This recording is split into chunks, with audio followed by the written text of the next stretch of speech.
నేను చిన్నవాణ్ణి, ఈ ప్రజలను పరిపాలించుటకు నాకు ఈ జ్ఞానం సరిపోదని ఆలోచిస్తూ ఉండేవాడు.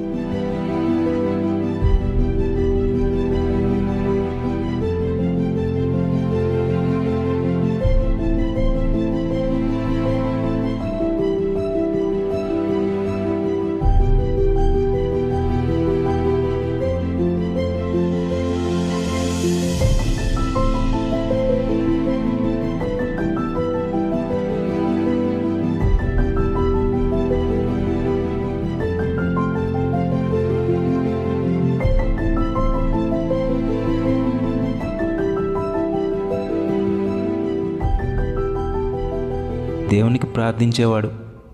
సొలొమోను గిబియోనుకు వెళ్ళి అక్కడ ఉన్నతమైన బలిపీఠం ఉంటుంది. అక్కడ దేవుణ్ణి ఆరాధించడానికి, బలులు అర్పించడానికి ప్రయాణమవుతాడు.